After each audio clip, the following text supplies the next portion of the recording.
Bonjour à toutes et à tous et bienvenue dans la 5ème de couve, le podcast de débat autour du manga.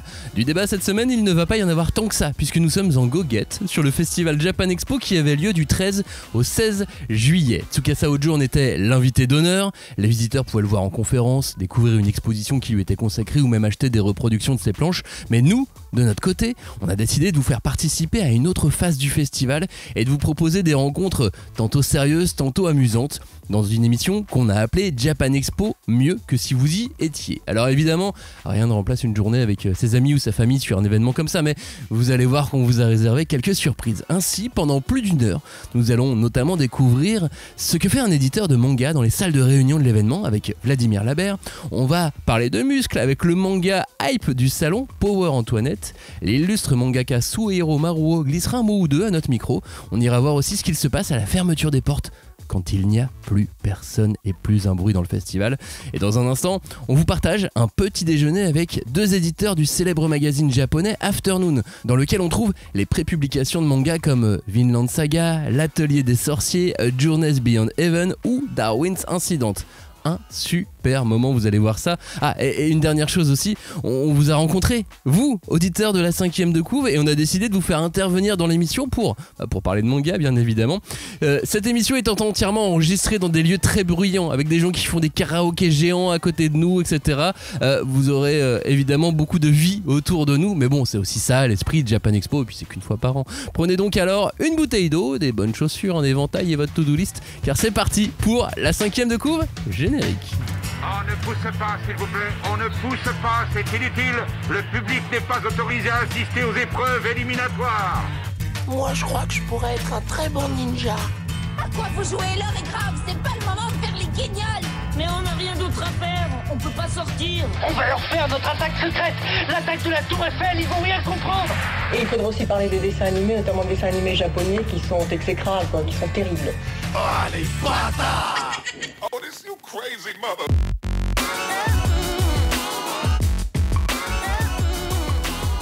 Cette émission spéciale Japan Expo commence ici, dans Paris. Bonjour. Avant d'aller à Japan Expo.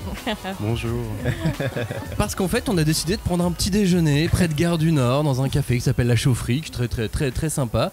Et on s'est installé là pour commencer cette émission avec deux personnes assez exceptionnelles. On a vraiment de la chance de vous avoir tous les deux avec nous, parce qu'on a énormément de questions à vous poser. On n'aura jamais assez de temps pour toutes les poser. Jules Colich et Monsieur Terayama, vous êtes tous les deux éditeurs. Tanto, c'est le terme qu'on utilise au Japon pour le magazine Afternoon, où il y a des tas de mangas qu'on adore, comme Vinland Saga, comme Darwin's Incident, comme Journey Beyond Heaven, on en parle tout le temps. Donc voilà, bienvenue, merci d'avoir accepté cette invitation, merci de partager un petit déjeuner avec nous, j'espère que les cafés, les croissants étaient bons. Les croissants étaient super. Merci beaucoup. Mais le plaisir est tout à fait le nôtre. On est honorés et heureux de pouvoir participer au podcast. Et donc nous on est extrêmement fans de Journey's Beyond Heaven, on en parle absolument tout le temps et on va avoir peut-être quelques questions dans cette émission. Mais est-ce qu'on peut expliquer ce qu'est un tanto? Donc il faut un petit peu penser l'édition de manga comme un projet d'entertainment minimaliste où il n'y a finalement que l'auteur et le tanto à travailler ensemble. Donc le tanto se place dans l'ombre de l'auteur à l'accompagner sur la création de son œuvre. C'est ça qu'on fait. とにかく作家さんがいい作品を届けられるためにお手伝いをするというのが担当の仕事です。 Ce qu'on peut appeler en France éditeur, mais d'une autre manière, quoi. N'est-ce pas? Oui, parce que c'est un métier qui se pratique en France aussi, puisqu'on produit de la bande dessinée, mais c'est vrai que le système éditorial chez nous n'a pas grand-chose à voir, puisque nous, on est sur une logique beaucoup plus à privilégier les albums tout de suite, et pas du tout, justement, la prépublication dans des magazines. On a moins ce côté ciblage, une cible éditoriale dédiée au magazine. Et je pense qu'effectivement aussi chez nous en France l'accompagnement n'est pas le même, dans le sens où aussi un éditeur en France en général suit plus de projets en termes de volume, mais pour plus de projets numériquement, mais en termes de volume, ça représente pas forcément autant de travail que vous qui suivez moins de séries, mais qui en fait travaillez sur un rythme beaucoup plus soutenu, quoi. Et en plus, en France, les éditeurs, ils ont un petit remerciement à la fin, alors que dans le manga, ils ont des cases à la fin où on vous met en scène. Oui, c'est vrai. Si on a de la chance, hein, on n'est pas tous logés à la même enseigne.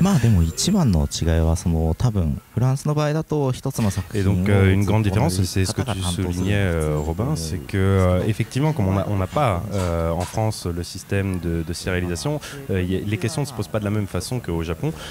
Au Japon, finalement, l'auteur est en permanence en train de se poser la question de comment est-ce qu'il va continuer son histoire. Il le fait sur des rythmes courts et du coup, il a besoin d'un accompagnement proche de son éditeur pour pouvoir résoudre ces questions au fur et à mesure qu'elles apparaissent dans le projet. Donc c'est sans doute une des choses qui fait cette différence, d'autant plus que dans le fonctionnement des entreprises japonaises, on peut facilement être déplacé et c'est aussi ce qui fait une différence notable, c'est que on n'est pas forcément jusqu'au bout de la série qui peut avoir une vie assez longue le responsable éditorial de ce qu'on a commencé nécessairement, et donc ça effectivement c'est quelque chose qui est assez différent par rapport à la France. Et pour l'illustrer, est-ce que tu peux juste nous dire justement toi sur quelle série tu travailles et à quel moment tu es arrivé dessus par exemple? Parce qu'il y en a une extrêmement connue en plus. Oui, alors j'ai beaucoup de chance, je suis sur Vinland Saga, donc pour commencer par la plus grosse. Je suis également sur One Dance et sur une troisième série qui n'est pas encore publiée en France, qui s'appelle Kingdom of Quartz, par un auteur canadien. Et donc effectivement je suis arrivé à différents stades sur ces séries. Donc Vinland Saga c'était donc à mon arrivée dans l'Afternoon il y a 2 ans, donc autour du 25e tome, donc vraiment très très tard dans le rythme de publication. Donc j'arrivais sur quelque chose qui était déjà complètement établi, complètement mis en place. Alors ça veut pas dire que j'avais pas mon mot à dire ou que je pouvais pas discuter avec le sensei de son travail, mais c'est vrai que je m'intégrais dans un système qui était déjà très établi, très rodé, où en fait finalement comme on est avec un auteur qui est extrêmement expérimenté, qui n'a pas du tout besoin qu'on lui tienne la main sur son travail, on a finalement assez peu de choses à lui dire. Alors on lui fait le feedback, mais on n'a pas à corriger. One Dance, je suis arrivé aux alentours du 8e tome, donc à un stade un petit peu différent où il y avait encore des choses qui sont en cours d'évolution. C'est une série qui n'a pas encore d'adaptation en animé, donc il n'y a pas forcément la même ampleur ou la même audience qu'une série comme Vinland Saga. Et donc là, avec un feedback qui va être peut-être un petit peu plus proche, des réunions sur quelle direction on va prendre, qui se font. Donc du coup, j'étais pas le seul, je suis pas le seul tanto responsable sur ces séries-là. Et du coup, j'en discute avec l'autre éditeur en charge en amont, avant qu'on fasse nos retours auprès de l'auteur. Et dans le dernier cas, là pour le coup, Kingdom of Quartz, c'était avant l'apparition du premier tome, alors qu'on était encore vraiment dans un travail préliminaire de fond, donc avec mes co-éditeurs, où nous sommes 3 à travailler dessus, à cause de la complexité qui est amenée par le fait que l'auteur est canadien et ne parle donc pas japonais, donc ça demande une certaine adaptation. Et du coup, là, de la même façon, on se concerte en amont, et pour le coup, il y a beaucoup de choses qu'on doit discuter avec l'auteur, sur lesquelles on doit revenir. Comment est-ce qu'on dirige un petit peu la série, quel genre de décision il faut prendre, puisqu'on est en plus sur le tout premier tome, il y a des questions sur la direction artistique, de la couverture ou ce genre de choses qui sont vraiment à faire à ce niveau-là. Donc c'est vrai que dans mon cas, je suis arrivé sur 3 séries à des stades très différents en fait de leur publication, sachant qu'à l'époque j'étais aussi en charge de 2 autres séries, une série qui était sur le point de se terminer. Donc voilà, ça a été aussi pour moi l'expérience de voir une série prématurément terminée, une série qui s'appelle Rokudo Tosoki, le tournoi des 6 royaumes, qui est publié en France et qui du coup s'est terminé en 4 tomes malheureusement, mais ça a été pour moi l'occasion du coup de voir également la fin de vie d'un manga, ainsi qu'une série où j'étais donc en équipe avec Monsieur Terayama, une série qui s'appelle Lost Island Alchemy, qui va sortir bientôt en France, et dont j'étais donc j'étais la 3e personne à rentrer, puisque c'était une série où il y avait un dessinateur et un scénariste. Donc une fois de plus, une complication supplémentaire, 2 personnes à gérer. Et du coup, je suis rentré sur cette série un petit peu pour faire mes armes. Une série qui donc s'est conclue en 5 tomes. En fait, ça change beaucoup de l'image qu'on a, je pense, gardée longtemps du mangaka qui est seul devant sa feuille, à se poser des questions sur les développements de sa série. On se rend compte quand tu nous en parles que finalement, c'est vraiment un travail d'équipe et qui demande beaucoup d'attention de beaucoup de personnes différentes. Alors effectivement, on voit le manga comme un travail en équipe, y compris même pour le dessin, puisque finalement il y a beaucoup de mangaka qui font appel à des assistants pour pouvoir rendre les planches dans les temps. Et au-delà de ça, par exemple, même un auteur comme Ishiguro Sensei de Journey Beyond Heaven, qui n'apprécie pas forcément de discuter en amont beaucoup sur comment est-ce qu'il va diriger l'histoire. Il y a quelque chose auquel il est très très attentif, c'est une fois que le storyboard est réalisé, est-ce que ce qu'il veut faire passer passe correctement, et donc ça, il va faire vraiment appel à l'éditeur, donc en l'occurrence Monsieur Terayama, pour lui faire ce retour, et pour s'assurer qu'en fait la série prend bien la direction qu'il attend qu'elle prenne. Et de cette façon, même s'il n'a pas forcément les mêmes besoins ou les mêmes demandes, il fait quand même appel au soutien de son éditeur. Et vous impulsez aussi à la création des mangas le genre, le style, le sous-genre dans lequel part l'auteur. Je vais prendre l'exemple de Monsieur Ishiguro sur Journey Beyond Heaven. Il avait fait surtout de l'humour avant, et là le voir partir sur un truc de science-fiction, post-apo comme ça, avec du fantastique, c'était pas forcément quelque chose où on attendait cet auteur-là à cette place-là, non? 天国大魔教については石黒さんがもともと書きたいと思っていたものを書いて En fait, Ishiguro Sensei voulait faire cette histoire, donc ça venait de lui. Toutefois, pour parler un petit peu de ce qui s'est passé en coulisses, à la fin de sa série précédente, il a reçu de nombreuses sollicitations de différents magazines. Et finalement, comme il a choisi l'Afternoon, il a un petit peu calibré son œuvre en fonction du public de l'Afternoon. Et donc même s'il y a toujours une touche d'humour en fait dans Journey Beyond Heaven, il a un petit peu donc choisi la direction en fonction du public du magazine. Et donc c'est comme ça que le ton de la série s'est décidé. でも、青年向け、つまり大人向けな内容になったんだと思います。 Mais alors, malgré tout, c'est intéressant parce que tu parles de calibrer. Moi, je trouve qu'on sent en ce moment de plus en plus une tendance dans les œuvres à un peu faire des pas de côté vis-à-vis de certains ciblages éditoriels de magazines. Typiquement, pour moi, Journey Beyond Heaven, c'est une œuvre qui finalement est très compliquée à classer parce qu'elle est très originale. L'Atelier des Sorciers aussi, il y a un truc où ça va piocher vraiment. Est-ce que du coup, vous, en tant qu'éditeur, c'est une dynamique que vous accompagnez, que vous avez envie vraiment de développer? C'est ce côté un peu casser les codes, entre guillemets, vraiment essayer de aussi s'émanciper du calibrage et du ciblage éditorial très précis des magazines, quoi. Avec une certaine porosité, tu sais, entre les genres, entre les différentes barrières qui existaient. それはあります。よく伝わっていてとても嬉しいなと思います。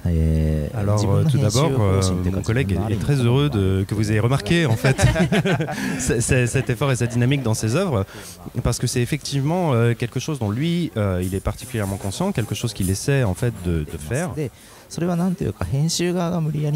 y ait une originalité qui émerge de l'œuvre, et c'est quelque chose dont il va discuter avec l'auteur pour essayer de faire sortir une histoire un petit peu neuve à travers donc justement les projets qu'il va mener. Donc oui, absolument, il y a une tendance. 結果今までにない見たことがないっていう部分になるんじゃないかなと自分は思っています。 Sachant qu'en France, en tout cas dans les communautés manga qui sont très pointues ou qui on dirait portent beaucoup d'affect au manga, ça crée des débats sans fin de savoir si telle ou telle série appartient au shonen manga ou seinen manga. Enfin, ça devient quelque chose avec finalement un peu d'enjeu, tu vois, pour aider le public à s'y retrouver.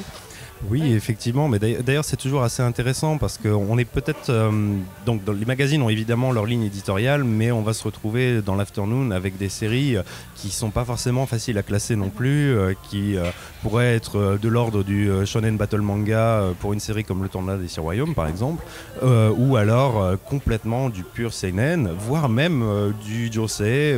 Enfin, les genres sont un petit peu plus perméables que ce qu'on imagine. Ça va varier évidemment d'un magazine à l'autre, c'est peut-être ça en fait qui va jouer beaucoup. Ça va être dans quel magazine c'est paru plutôt que la catégorisation qu'on a habituellement du shonen, du shoujo, parce que ce sont des codes que nous on a un petit peu assimilés en France, mais qui sont pas forcément équivalents à la classification qu'il y a au Japon. C'est ça, et quand on discute avec des Français qui vivent au Japon, qui sont au Japon depuis très longtemps, quand on parle de manga, ils vont très peu utiliser les termes qu'on utilise en France dans les librairies pour classifier. Ils vont faire ah non mais alors ça c'est un afternoon. Ouais. Ça se voit. C'est le label afternoon. Oui, bah, on essaie d'avoir une afternoon touch. C'est important. Et en fait, pour entrer encore un petit peu plus dans le détail, il y a une différence assez importante, en fait, un élément déterminant sur le goût, en fait, l'aspect d'un magazine, ça va être son directeur éditorial. Il va y avoir des générations dans les magazines, et ces générations sont un petit peu dictées par le directeur éditorial qui a finalement un droit assez important sur la sélection des titres, sur la sélection des auteurs. Et en fait, un magazine va suivre un petit peu comme ça, de génération en génération, la patte de son directeur éditorial, et c'est ça en fait qui va contribuer à la classification ou à on va dire l'ambiance qui règne dans un magazine. Et pour continuer à définir les contours du rôle du tanto, j'ai une question pour Monsieur Terayama sur un cas pratique avec Shun Umezawa, qui est un auteur qui a toujours fait des histoires courtes, toujours qui avaient beaucoup d'impact, mais qui n'ont jamais eu un succès retentissant incroyable jusqu'à ce qu'il fasse Darwin's Incident, qui est une série. Et c'est là le rôle du tanto, c'est d'aller chercher quelqu'un comme ça pour le mettre sur une série. Est-ce qu'il y a vraiment un rôle ou est-ce que c'est le hasard?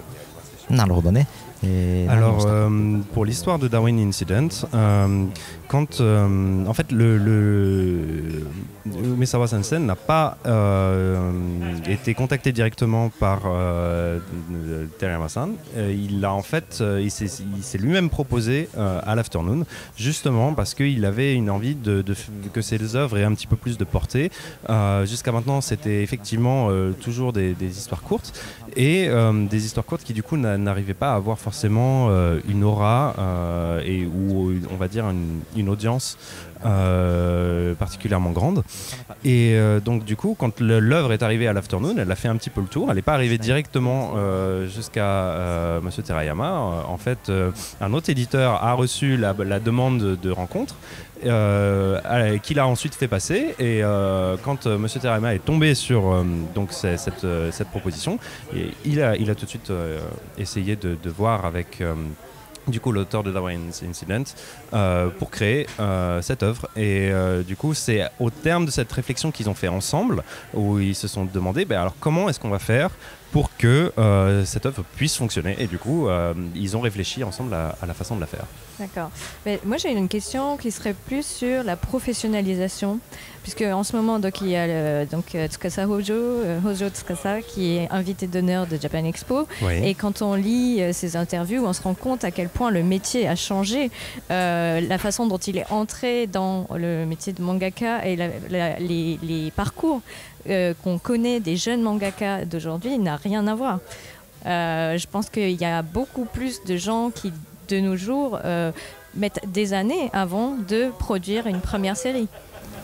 なるほど。いろんな見方があるかなと思うんですが、プロフェッショナルつまりなんていうか。En fait, effectivement, les lecteurs sont devenus plus exigeants. Donc ça, il y a eu ce changement par rapport à avant, c'est que on attend d'un mangaka d'être capable de faire une bonne histoire, de faire un bon setting, des bons personnages, et donc de vraiment être capable de toucher tous les aspects en fait de sa création de manga avec un bon niveau.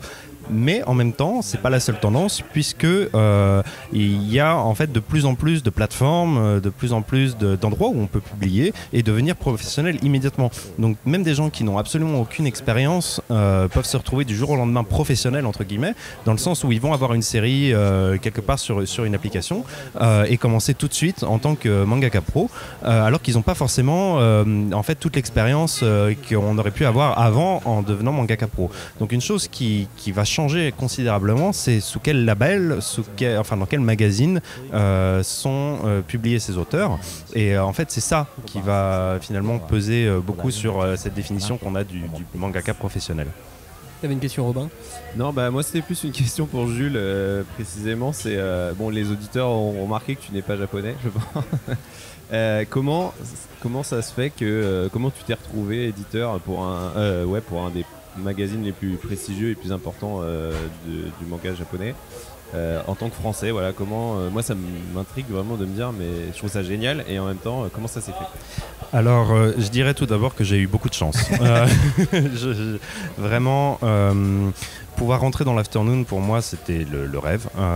J'avais une idée fixe, en fait, quand j'ai candidaté pour Kodansha, c'est que je voulais être dans le magazine qui a publié Blame de Nihei Tsutomu. Ça, c'était mon idée absolue. Quelle idée brillante. Voilà, je me suis dit, s'il y a des gens qui sont assez fous pour sortir une histoire de SF comme ça, alors je veux travailler avec eux. Si jamais tu devais choisir une œuvre dans le passé pour laquelle tu serais... oui, absolument. Et à chaque fois, j'essaie de parler aux gens qui ont travaillé avec lui. Présentez-le moi, s'il vous plaît. Il va peut-être être disponible. Allez, j'y crois. Ça va finir par arriver. Donc voilà, je voulais absolument rentrer dans l'Afternoon en particulier. J'ai eu de la chance parce qu'en fait, c'est...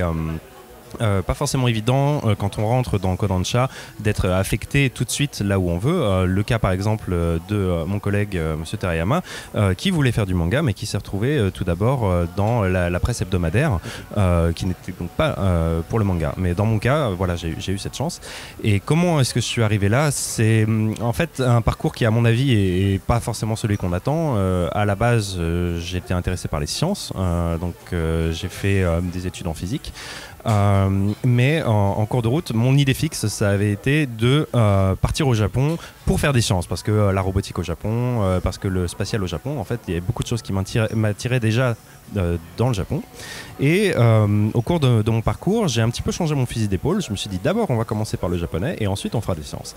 Et finalement, j'ai appris le japonais. Je suis parti très vite au Japon en échange, parce que je voulais, en fait, me confronter un petit peu à la réalité du pays.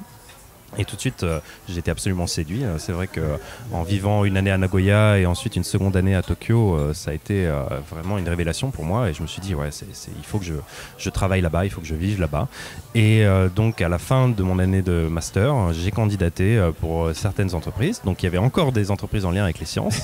Mais j'avais candidaté aussi chez Kodansha avec cette idée, ah ben oui, ce serait quand même formidable. Mais j'y croyais pas du tout. Je me disais, quelqu'un qui n'est pas bilingue japonais, comment est-ce qu'il peut imaginer rentrer dans une boîte où en fait la lecture va être l'essentiel de mon travail, et puis des échanges un peu sensibles, puisque en fait il faut une grande diplomatie pour être éditeur, et tout ça en fait dans une langue qui n'est pas la mienne. Et finalement, donc évidemment c'est un challenge, évidemment il y a encore des choses que je ne peux pas faire aussi bien que mes collègues, et ça va être comme ça de toute ma carrière. Mais je pense que la raison pour laquelle on m'a donné ma chance, il y a eu un petit peu un concours de circonstances à une époque où Kodansha essayait d'élargir un petit peu, de s'ouvrir. Ma promotion était celle où il y avait le plus d'entrants étrangers dans la boîte. On était peut-être un quart en fait de la vingtaine d'entrants qui étaient pas japonais d'origine. Donc je suis le premier occidental dans la boîte, mais la particularité, ça a été vraiment que je suis arrivé à un moment où il y avait cette volonté d'ouvrir un petit peu l'entreprise dont j'ai pu bénéficier. C'est ça ce que disait peut-être Monsieur Terayama sur la volonté de s'affranchir des codes, de casser un peu tout ça. Ça vient peut-être aussi dans l'idée de justement recruter des personnes avec des parcours et des origines différentes. Et tout ça, ça va aussi nourrir, je pense, cette volonté d'ouvrir et de privilégier l'originalité. Ça joue aussi là-dedans, quoi. Monsieur Terayama dit que bon, il n'est pas dans la boule de cristal des RH, donc évidemment c'est pas toujours évident de savoir ce qui les a amenés à cette décision.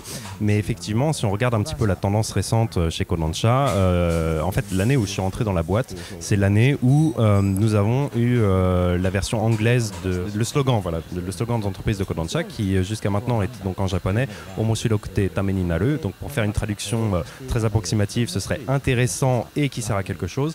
Et en fait, pour cette traduction anglaise, ils ont choisi Inspire Impossible Stories. Et du coup, en fait, il y a cette dynamique d'essayer de choisir des histoires qui vont être différentes, qui vont être inimaginables, qui vont essayer de repousser un petit peu les limites. Et je pense qu'effectivement, pour atteindre cet objectif-là, il ne s'agissait plus uniquement de se concentrer sur le marché japonais, mais donc d'aller voir le talent où il se trouve, d'aller chercher l'intéressant, donc le omoshiroi, ces histoires impossibles partout où elles se trouvaient. Et donc du coup, le fait que quelqu'un qui n'est pas japonais puisse participer en fait à cette recherche pouvait y contribuer. Pour terminer notre échange, puisque le temps passe et il va falloir qu'on aille à Japan Expo après. Effectivement. Je vous propose une petite session de fact-checking sur votre métier et dites-nous si c'est vrai. D'accord. Est-ce que les auteurs rendent leurs planches en retard et vous devez les fouetter? Bien sûr. J'ai mon martinet. Il est toujours... Alors, bon, effectivement, le fouet, parfois, il faut, mais non, dans les faits, l'idée, c'est quand même d'essayer d'éviter qu'on soit vraiment coincé par la deadline, donc en fait, de créer les conditions pour que les planches arrivent à temps.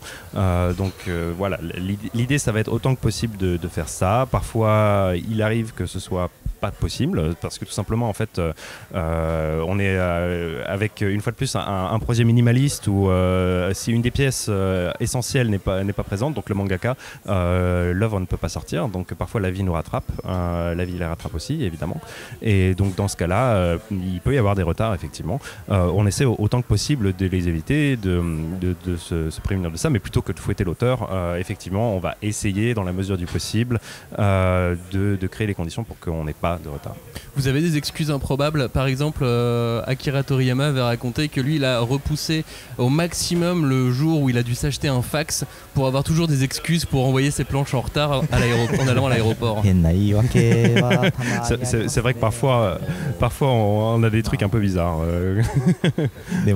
Sauf qu'en général, bon, on se rend compte assez vite quand on nous met dans le bateau. Du coup, on se dit ah ben oui, effectivement, c'est très difficile. En se disant bon. Est-ce que vous avez votre mot à dire sur les réalisateurs ou studios qui adaptent en animé les œuvres des mangaka dont vous avez la charge? もちろん、アニメはもちろん大前提として、アニメの制作員。La base, c'est que l'animé est quand même la responsabilité de ses créateurs, donc du réalisateur de l'animé. Donc autant que possible, ce n'est pas à nous en fait de mettre les mains dans le cambouis et de leur dire comment faire leur travail. C'est des professionnels qui savent très bien faire leur travail. Donc on essaie autant que possible de leur laisser l'abri de coup, de leur laisser complètement la main libre. Toutefois, vu qu'on est présent, en fait, on a très régulièrement des entretiens avec eux, des réunions pendant tout le processus en fait de création de l'animé, où on peut donner notre avis, poser des petites questions, leur demander pourquoi est-ce qu'ils ont pris telle décision, même s'il ne s'agit pas forcément de les faire changer, en tout cas qu'on soit conscient des directions qu'ils prennent.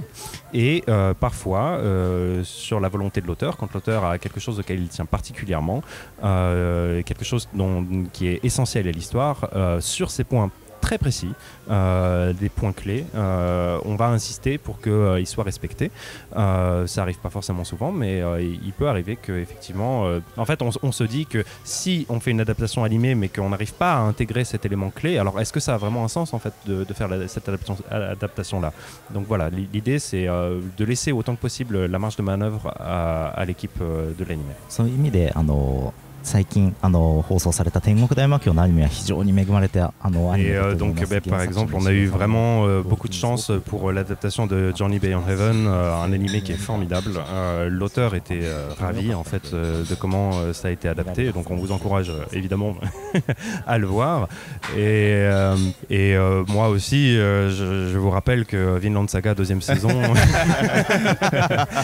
qui est aussi d'une très grande qualité, donc le sensei était été aussi très très heureux de la façon dont ça a été fait. Même des décisions qui changent en fait de l'œuvre originale, ça c'est quelque chose que lui il apprécie beaucoup dans la mesure où c'est une nouvelle version de son histoire, c'est quelque chose qui étend son univers et dont il est en fait très heureux. Et donc du coup, oui, l'animé se veut une œuvre à part entière et donc on apprécie beaucoup quand il y a ce genre d'initiative. Des auteurs que j'ai rencontrés sur le Japan Expo expliquaient que ils voyaient donc leur manga comme leur enfant et que tout ce qui allait à partir du manga, ils voyaient ça comme des petits enfants. Ouais. Et donc, en tant que parents, ils sont assez durs avec leur manga, mais en tant que grands-parents, ils sont très lâches avec leurs petits enfants. C'est super intéressant. Évidemment, la plupart des auteurs sont très heureux quand il y a une adaptation en animé parce que c'est une forme de consécration, une preuve que leur série a parlé. Et une sorte de super outil marketing. Absolument. Tout à fait. On va devoir finir cet échange. Merci beaucoup d'avoir participé. Une toute dernière question pour Monsieur Terayama, parce que toi, tu as déjà répondu à cette question. D'accord, tout à fait. Si lui, il avait dû être éditeur d'un autre manga, ou quel est le manga qui, de son point de vue d'éditeur, est le plus parfait? いやー難しいですけどね、もう全然昔のそれこそもうドラえもん。Alors du coup, en fait, c'est pas évident de se restreindre à une série. Ça lui arrive de se demander comment est-ce qu'il serait pris s'il avait été le tanto en charge de Doraemon, dont il admire en fait beaucoup donc le travail. Mais en fait, il n'a pas du tout de regrets vis-à-vis des séries sur lesquelles il est tanto, et du coup, si c'était à refaire, il referait quand même probablement la même chose. 全く同じ担当をしていたと思いますね、実際は。 Merci beaucoup. Merci beaucoup. C'était un grand plaisir, un grand honneur. Et nous maintenant, on prend donc le RER B, direction le parc des expos de Paris-Nord, Villepinte. Toujours dans cette émission spéciale Japan Expo avec Robin qui nous rejoint. Salut Robin, ça va? Salut, ça va. Et toi? Ouais, c'était bien ce début de Japan Expo pour toi? C'est bien, il fait pas trop chaud, je trouve, c'est ok par rapport à d'autres années. Mais non, c'est bien, c'est comment dire, dense, mais c'est bien. Et nous rejoint également, je perds déjà mon français. Il est là. Corrige-moi sur le français, n'hésite pas, puisque tu es éditeur. Vladimir Labert, tu es responsable éditorial des éditions Saka. Du label Saka, des éditions Casterman. Comment il t'a repris tout de suite, quoi, dès la première phrase, quoi. C'est là. C'est pour ça que. Je parle en présence de mon attaché de presse, donc je me surveille. Dis-moi Vladimir, ça fait quoi quand ça vient à Japan Expo un éditeur toute la journée? Bah alors moi principalement je suis venu pour acheter un katana. Non, je quitte mon jumeau maléfique. Je laisse partir. Japan Expo premier jour 2023. On est ravis parce que enfin tous les éditeurs japonais, ou presque ceux qui venaient avant le Covid, sont de retour. Donc il y a un espèce de retour à la normal, quoi. Enfin, normal un peu. Bon, Japan Expo n'est jamais vraiment normal, mais ça fait du bien d'avoir, blague à part, de retrouver ce rendez-vous qui, pour les éditeurs, rythme l'année au même titre que d'autres événements que sont la foire du livre de Francfort ou Angoulême ou des voyages qu'on peut faire au Japon. C'était devenu avec les années, pour la partie business, Japan Expo, un rendez-vous assez incontournable qui venait rythmer l'année éditoriale. Et là, j'ai l'impression que c'est la première année, peut-être que d'autres auront un autre sentiment, mais en tout cas pour moi, j'ai l'impression qu'on retrouve ça, ce rendez-vous qui est très stimulant parce que c'est le moment où on retrouve les éditeurs avec lesquels on échange par mail, par téléphone au fil de l'année, mais là on est autour d'une table, on parle des dossiers en cours, des dossiers à venir, on voit de nouvelles choses qui pour certaines peuvent nous mettre des étoiles dans les yeux, donc oui, très positif. Est-ce qu'on se rend pas compte à quel point c'est important Japan Expo dans ce cadre-là? On se dit que c'est important par rapport au grand public, mais on voit pas toute l'arrière-salle business, quoi. Voilà, il y a comme dans beaucoup d'événements, en fait, il y a c'est pas des coulisses, mais il y a un côté business, donc qui est on va dire réservé aux professionnels de l'édition, pas seulement de l'édition, mais on va dire aux professionnels de la pop culture japonaise. Beaucoup de choses se font. Donc Japan Expo, c'est un rendez-vous qui fédérait et qui fédère, ça y est, à nouveau, beaucoup d'éditeurs français, francophones et japonais évidemment, mais ce qu'on ne sait pas toujours, c'est que vous allez dans l'espace business de Japan Expo, vous croisez aussi énormément d'éditeurs italiens, espagnols, allemands, d'agents aussi de beaucoup de pays d'Europe, un peu à l'image en fait des visiteurs de Japan Expo. Je crois qu'il y avait eu des études un peu sur d'où venaient les visiteurs de Japan Expo, et ça vient beaucoup, pas seulement du tout de Paris évidemment, sinon il n'y aurait jamais assez, ça draine trop de monde pour que ça ne vienne que de Paris, mais ça vient beaucoup, les visiteurs viennent de province, les visiteurs viennent beaucoup d'Italie, d'Espagne, d'Allemagne. C'est en fait quelque chose qu'on retrouve en coulisses, et pour la partie que je connais qui est le manga, on a des rencontres entre éditeurs, on va dire occidentaux et japonais, pour parler business tout simplement. Ouais, tu dirais du coup justement par rapport à ce que tu viens de dire que c'est un événement qui prend vraiment une dimension internationale aussi au niveau de la fréquentation, au niveau des typologies des professionnels et des visiteurs, quoi. C'est plus seulement Japan Expo, le festival français de la culture japonaise, c'est vraiment devenu quasiment un espèce d'événement un peu européen, on pourrait dire, ou à dimension... Alors faudrait demander mais aux personnes renseignées sur le sujet, mais j'avais cru comprendre que Japan Expo était à l'échelle de l'Europe le plus grand salon, sinon un des plus grands, consacré à la pop culture japonaise. C'est même un des plus grands salons de France tout court en fait. Ouais, c'est plus gros que le salon du chocolat. Oui, alors c'est derrière la voiture et derrière l'agriculture. Ah merde, merci parce que on parle des vraies choses quand même, quoi. Les vraies valeurs, quoi. Bon. La France, monsieur. La bagnole et les ports. Exactement. Les Porsche et les ports. Et t'as vraiment fait des deals, je veux dire, je te demande pas lesquels, mais... Alors j'ai pas signé de chèque, j'ai rencontré ce matin 5 éditeurs, je crois. Chacun pour un rendez-vous d'une durée de 30 minutes, donc auquel assistent pour chacun les représentants de la maison d'édition japonaise, qui sont souvent des gens du service des droits étrangers, donc les gens qui travaillent pour un éditeur japonais et qui sont chargés de vendre les droits étrangers du catalogue de l'éditeur en question. Il y a un agent au milieu, qui est celui qui fait, comme son nom l'indique, l'intermédiaire entre la partie japonaise et la partie en face, qui dans mon cas est la partie française. Mais comme je disais tout à l'heure, ça peut être des éditeurs italiens, polonais, que sais-je. Mais voilà, on est autour d'une table. Soit on a déjà travaillé ensemble et on parle des dossiers en cours. Tiens, j'ai appris que l'éditeur japonais peut apprendre des choses. L'éditorial m'a dit que cette série allait se finir à tel tome. Donc toi, en tant qu'éditeur français, c'est une information ultra précieuse. On peut t'annoncer certaines choses comme ça qui sont faites au Japon, qui n'ont pas encore été révélées au grand public, et qui peuvent être très précieuses. On parle ensuite des dossiers à venir. Donc là où on a généralement, la plupart des éditeurs japonais viennent avec une espèce de catalogue où ils présentent très succinctement leur dernière série en date, ou en tout cas les séries que eux souhaitent vraiment vendre à l'étranger, avec une couve, un pitch, quelques planches, et tu discutes de ça. Alors ça, bien évidemment, ce sont des espèces de catalogues qui te sont envoyés bien en amont de la Japan Expo, ou de Japan Expo, c'est selon, pour que toi, éditeur français, acheteur de droits, tu aies le temps de les étudier, de te renseigner au préalable, d'éventuellement mettre des options. Mais en tout cas, pour ma part, non, j'ai jamais signé de deal, conclu de deal en serrant la main au-dessus d'une table et de l'autre tendant un chèque. Avec des gens avec des battes derrière. Mais on fait effectivement avancer beaucoup de dossiers parce que de vive voix, on peut faire avancer en 5 minutes de discussion plus de choses qu'en 50 emails répartis sur 3 semaines, etc. Et tu parlais des éditeurs justement espagnols, italiens et tout ça. On sait que le manga français, ça se développe de plus en plus. Du coup, j'imagine, je sais qu'aussi qu'en Espagne, en Italie, ils font maintenant du manga de création et tout.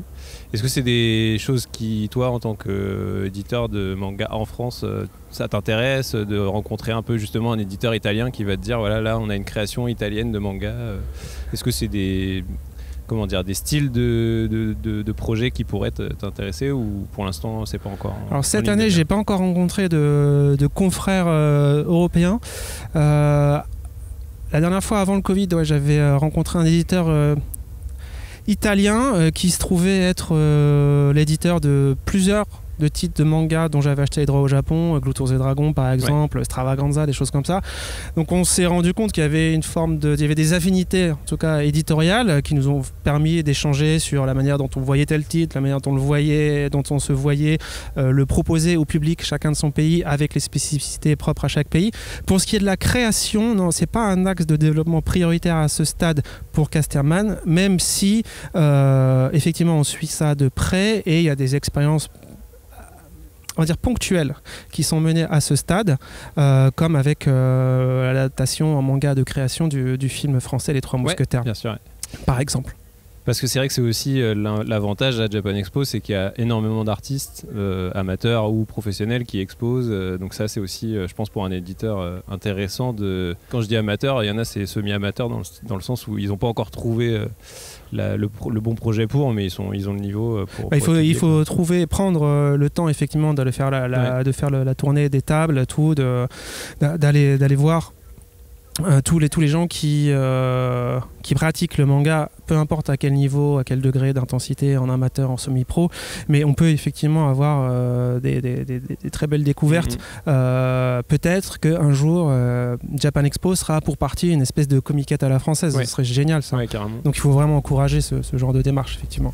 Pour revenir sur Saka, plus précisément, tu as eu 2 lancements là au début de l'été. Comment ça se passe chasse aux cadavres? Alors du coup la semaine dernière on a dit chasseur de cadavres pendant toute l'émission parce que c'était un des coups de cœur de Cagnard, et il avait noté sur tous nos petits papiers, il avait noté chasseur de cadavres, et donc on a passé l'émission à dire chasseur de cadavres au lieu de chasse aux cadavres. Donc je voulais qu'on remette déjà cette erreur. C'est bien qu'on en parle et qu'on redonne le bon nom. Effectivement, on a lancé il y a 2 semaines pile 2 titres donc qui sont les 2 premiers d'une salve de 6 lancements qui vont venir rythmer notre second semestre 2023 chez Saka. Donc Chasse aux cadavres de Hosui Yamazaki, que certains, peut-être les plus anciens, connaissent pour avoir été l'auteur de Kurosagi à l'époque, et second lancement donc de cette fin juin, un titre qui s'appelle Great Trailers, d'un auteur qui s'appelle Akira Miyagawa, qui propose une SF post-apo un peu dans les canons, mais réactualisé, revisité des grands noms de la SF des années 90, et j'ai pas peur de name-dropper Masamune Shirow ou Katsuhiro Otomo, parce qu'on a vraiment quelqu'un qui inscrit sa virtuosité graphique dans le sillon de ces quelques illustres prédécesseurs-là. Donc 2 tomes 1, parus là, il y a 15 jours. Pour l'instant, les chiffres sont assez, même plutôt très encourageant, et ça nous réjouit parce que les tomes 2 arrivent très vite derrière cet automne, quoi. Et non, évidemment, Japan Expo, c'est un lieu idéal aussi pour lancer ce genre de nouvelles séries, pour un peu leur donner un grain de hype supplémentaire, quoi, parce que c'est sûr qu'on est sur un marché hyper concurrentiel, c'est pas forcément toujours évident de faire ressortir de la masse. En fait, je vais me compléter la question de Robin. Est-ce que c'est un avantage ou un défaut selon le niveau de l'éditeur et les capacités du titre à trouver très rapidement son public, de se lancer dans ce juin-juillet qui est extrêmement rempli, extrêmement dense en temps. Alors là, historiquement, effectivement, 2023 est une année pour laquelle la saisonnalité qui est vraiment rythmé en termes de nombre de sorties par Japan Expo. Je n'ai pas le chiffre en tête, mais c'est plusieurs dizaines, voire si on n'atteint pas des centaines de lancements, de sorties en France. Moi, je pense beaucoup aux libraires qui ont fait beaucoup plus de manutention qu'autre chose ces derniers jours, et ça va continuer dans les jours qui viennent, et qui parfois ont sorti des livres, des cartons de chez le distributeur pour les mettre 2 jours en rayon avant de les renvoyer chez le distributeur parce qu'ils étaient chassés par d'autres nouveautés. Alors nous, on a fait très attention à arriver à la fin du mois de juin, c'est-à-dire avant l'embouteillage, de manière à avoir au moins 15 jours pas calme en librairie, parce que les rayons manga en librairie, ça c'est l'allée simple pour Tokyo. C'est le JAL 206, je le connais celui-là, je le prends souvent. On a veillé à arriver 2 semaines avant cet énorme embouteillage pour que, j'allais le dire, ça respire en librairie. Non, ça respire pas en librairie manga depuis 2 ans maintenant, parce que c'est l'euphorie totale. Mais oui, si, on est content d'avoir lancé ces 2 titres-là le 28 juin plutôt que le 12 juillet. C'est pas beaucoup à l'échelle du calendrier, à l'échelle d'une année éditoriale, mais en fait, stratégiquement, commercialement, c'est crucial. En fait, c'est, je pense, un délai qui va faire une grosse différence sur la capacité, effectivement, de ces 2 séries qui arrivent donc avec chacune un tome 1 à trouver leur public public et à s'installer avant l'arrivée du tome 2 pour chacune au mois d'octobre. En tout cas, merci beaucoup Vladimir d'être venu sur un parking. C'est fini parce que j'ai marché 25 minutes pour venir et il me fait parler 7 minutes. C'était bien, hein. Ok, merci, c'est cool. En plus, t'avais les avions, t'avais les voitures, t'avais les gens autour. C'était un bon endroit en tout cas. Et des poubelles. Et une remorque derrière toi. Bah voilà, c'est pour vous faire vivre aussi les coulisses de ce passage. Au secours, venez vite. Venez. Merci beaucoup Vladimir. Merci. Robin, on a décidé d'accueillir un auditeur et il y avait une condition pour faire venir un auditeur dans cette émission, il fallait qu'il ait le même prénom que moi. Voilà. On a essayé de trouver un Robin, ça n'a pas été possible, donc on a trouvé un Maxime. Bonjour. Salut Maxime, bienvenue. Bonjour, merci beaucoup. Maxime, t'écoutes l'émission depuis combien de temps ? Oula, ça doit faire depuis 2020, été 2020 pour être précis. Été 2020, on est en 2023, ça va 3 ans. Est-ce que tu sais ce qu'on disait en été 2020 ? Je me souviens de la lèvre chaude, la lèvre tiède. C'est un indicateur temporel. C'est quoi tes mangas préférés ? Alors ça change beaucoup. Là depuis quelques mois c'est Doro et Doro que je viens enfin de finir. Jusqu'à pas longtemps il y avait aussi les Héros de la Galaxie que j'aime beaucoup. Je crois que c'est les deux principaux pour l'instant. Donc il fallait qu'il ait le même prénom que toi et les mêmes goûts que toi en fait. Ah ouais non mais en fait je suis son double. Tu as fait quoi là pendant cette Japan Expo ? Ce matin je me suis un peu baladé sur les stands des éditeurs. J'ai fait mes petites emplettes. Je suis content, j'ai eu tous mes goodies. Ensuite je suis allé voir 2-3 conférences, notamment. Alors je suis allé dans à un concert malheureusement, donc j'ai pas pu voir la conférence de Ojo, de l'auteur de City Hunter malheureusement, mais j'ai voulu assister également à la conférence de l'auteur de Radiant pour les 10 ans. Mais il a raté son avion. Son avion a été annulé, pardon. Voilà. Donc il y a eu beaucoup de conférences auxquelles j'ai voulu assister, mais malheureusement aucune n'était disponible sur mon emploi du temps. Donc je suis un peu triste, mais voilà. Et tu es venu seul ou c'est aussi le moment de rencontrer d'autres gens, de voir d'autres gens pour toi Japan Expo ? Comment tu... Alors c'est très drôle parce qu'aujourd'hui j'étais seul, mais par la force des choses j'ai publié 2-3 stories sur Instagram et en fait j'ai des amis qui étaient également présents sur les lieux. Je savais pas du tout et ils m'ont dit écoute je suis là, viens, on se retrouve. Donc j'ai vu je crois 5 ou 6 personnes qui étaient là sans que je le sache. Je sais pas comment je dois le prendre, mais en tout cas ça a fait plaisir. Bah, c'est vraiment la grande messe quoi, donc effectivement ça draine beaucoup de gens, donc c'est vrai que statistiquement c'est possible quand on a des amis qui ont la même passion de se retrouver au même endroit au même moment quoi. Oui, c'est clair.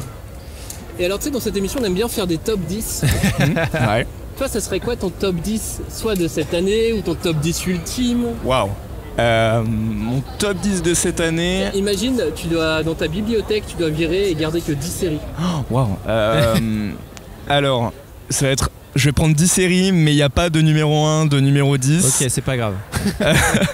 Je sais que je vais prendre Pandora Hearts parce que c'est un des premiers mangas avec lequel j'ai commencé le monde des mangas, que j'ai beaucoup aimé, de Jun Mochizuki, Doro et Doro bien sûr, les Héros de la Galaxie. je fais le lot. Peut-être un Naruto ou un Soul Eater. Pour le gros manga shonen avec de l'action et beaucoup d'humour et pour les messages que ça passe. On est à 4, ça va être long. Qu'est-ce qu'il y a d'autre en shoujo, peut-être un manga d'Akata, je sais pas lequel, mais sûrement un manga d'Akata parce que ils sont très... Si, Ocean Rush, voilà.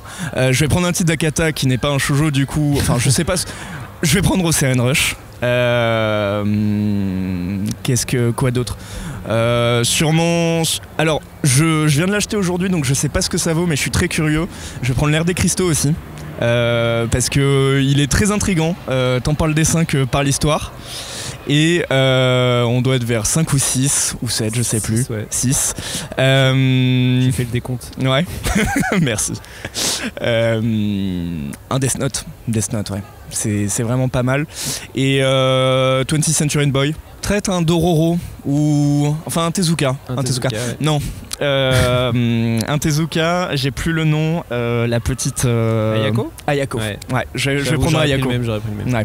tu vois toutes les nouveautés là qui sortent en tant que lecteur, consommateur avec un budget un peu limité, tu n'en peux plus. Trop de sorties, trop de trucs. T'arrives à suivre quand même tes séries jusqu'au bout ou tu les abandonnes parce que tu te fais chasser par la nouveauté? Là en fait il y a deux trucs qui arrivent en même temps. C'est à la fois le pouvoir d'achat et le trop gros nombre de séries qui arrivent en même temps sur le marché. D'autant plus qu'il y a les collectors. J'avoue, j'ai été pris dans la vague de achète le collector de ton tome préféré alors que c'est le tome 1. Donc là ces temps-ci c'est assez compliqué parce qu'on doit choisir des tomes 1, la suite de nos séries, etc. Donc un peu dépassé. Puis la place de la bibliothèque quoi, au bout d'un moment aussi. J'ai décidé de les mettre dans des cartons là, ça y est, je peux plus, les billets sont remplis. C'est ça. Tu peux demander à ton libraire les PLV, tu sais. Oui. Faut vraiment négocier avec lui. Si t'es un bon client, normalement il peut te les donner. Normalement, je vais leur envoyer un message. Ça fait des sortes de bibliothèques. Mais elles sont plus petites, donc ça peut se ranger dans des coins des fois. Mais au pire, celles qui sont en colonne. Totalement. Les colonnes, ça tient derrière les portes. Et puis il y en a qui sont bien maintenant, qui font les 4 en croix directionnelle, donc on peut les mettre en plein milieu de la pièce, comme ça gain d'espace supplémentaire. Exactement. Alors, dans ton salon. Attention, je crois qu'ils les donnent pas, il coûte assez cher. Non, c'est clair. Je leur enverrai un message. Je vais m'arranger. D'ailleurs, t'as même pas cité un Attaque des Titans sur d'autres trucs? Ouais, alors c'est très drôle. L'Attaque des Titans, ça a été très longtemps un coup de cœur, mais depuis le passage où on va dire post-cave, où il découvre certains secrets, etc., pour pas spoiler, j'avoue que j'ai moins apprécié, peut-être trop de révélations en très peu de tomes, mais ça reste un manga excellent, hein, faut pas le nier. Voilà. Donc et pas de Dragon Ball quoi. Je vais faire une petite confidence. C'est le moment où on va couper le micro. Déjà, Maxime va nous donner son âge. Alors, malgré le manque de cheveux sur mon crâne, j'ai 21 ans. Et alors Dragon Ball, j'ai regardé l'animé version Kai. Et j'avoue, je fais partie de la génération juste après. Donc j'ai plus grandi avec One Piece sur les 17, Fairy Tail, etc. Mais quitte à prendre du Dragon Ball, je prendrais plutôt du Dragon Ball, la première partie. Pas forcément Dragon Ball Z. Et quand tu nous entends comme ça dans l'émission ressasser, genre alors ça c'est tellement bien, et ça c'est tellement bien. Non mais justement. Les trentenaires, les quarantenaires, les vieux, oh là là.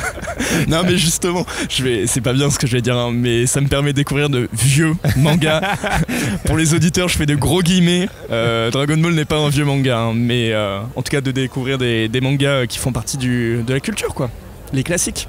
Et est-ce qu'il y a des choses qui t'énervent dans le manga ou à l'inverse qui te font continuer à aimer ça Il y a peut-être certains canevas qui sont assez présents dans le manga, notamment la sexualisation des personnages, qui moi sont un véritable frein dans la lecture. J'avoue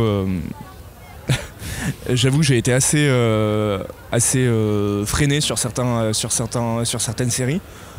Par exemple Red Ice Sword, j'ai lu la série entière, mais il y a eu les spin-offs qui sont arrivés par la suite où c'était un toujours trop c'était beaucoup trop pour rien, et voilà, c'est un peu cet esprit là où je trouve que des fois ça n'apporte vraiment rien, et voilà.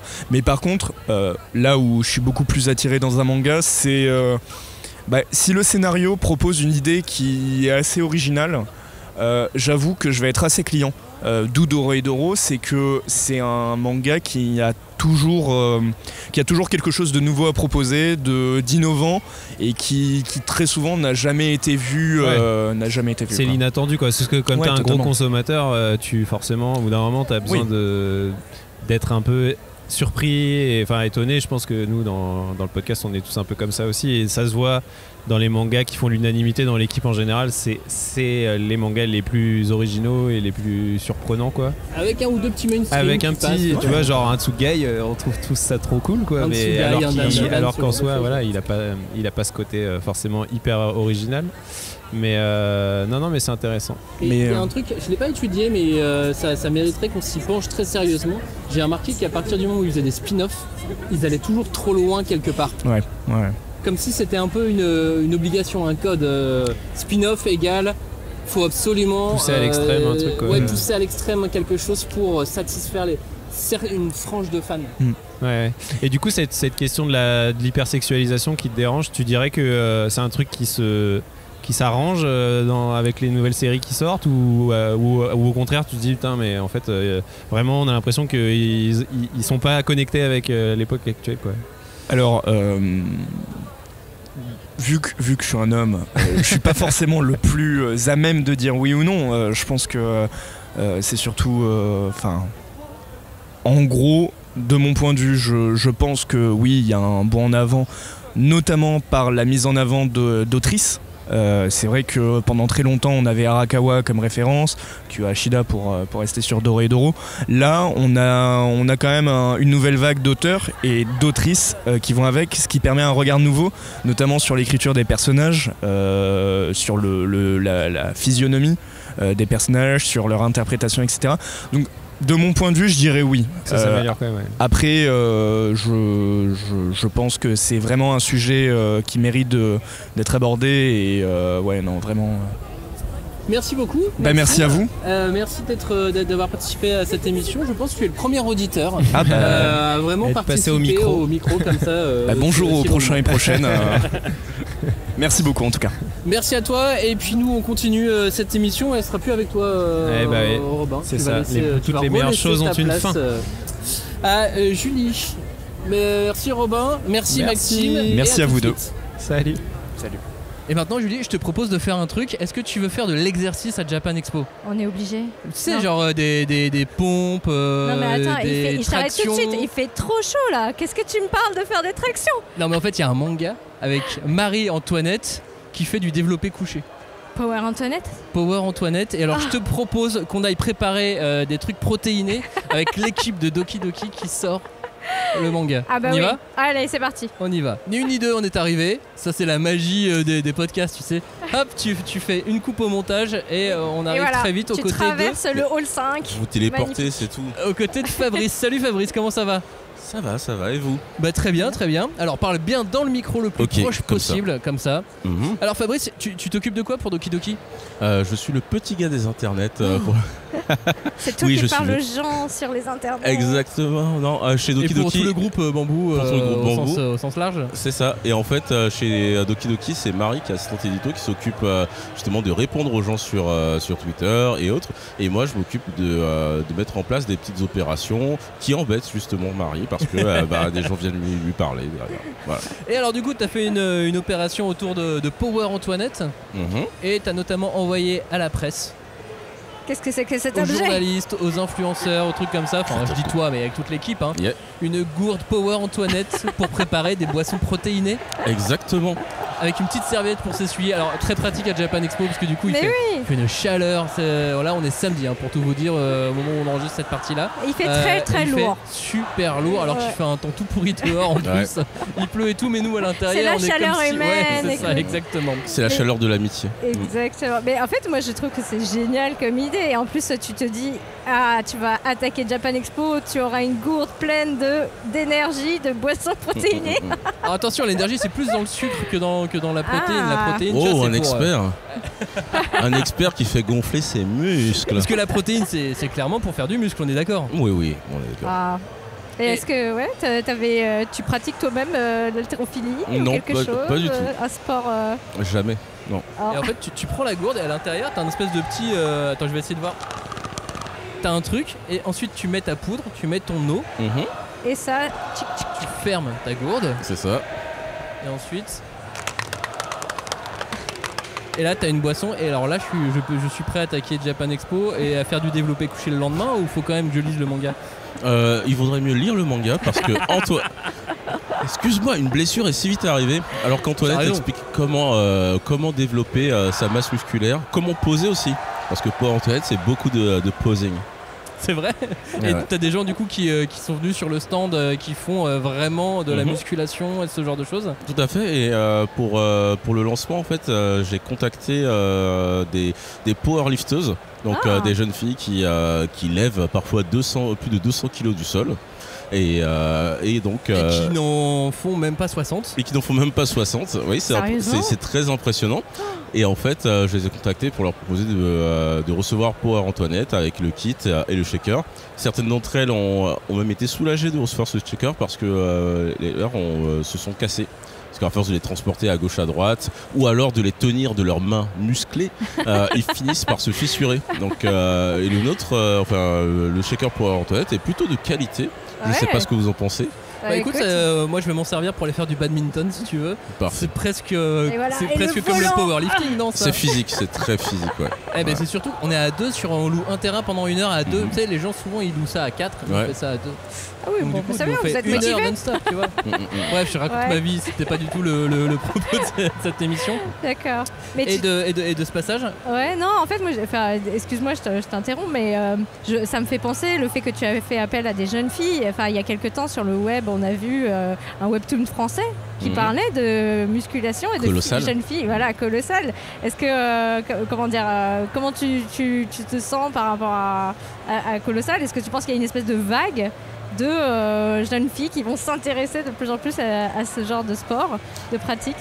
Déjà Colossal, je l'aime d'amour, tout comme Rutil, sa créatrice. Et, c'est beau quand on Diane, je la connais pas assez, mais j'ai envie de dire que je l'aime aussi parce que ses dessins sont sublimes. Ouais, et moi j'ai parlé manga une fois avec Rutil. Je pense qu'on aurait pu continuer pendant 3 heures. Non-stop. Tout à fait. C'est un puits de science mangaesque. Ouais. Et donc je pense qu'il y a quelque chose qui se développe à ce niveau-là, pas que niveau développé couché, mais aussi au niveau de la tendance de la représentation diversifiée des corps dans le manga.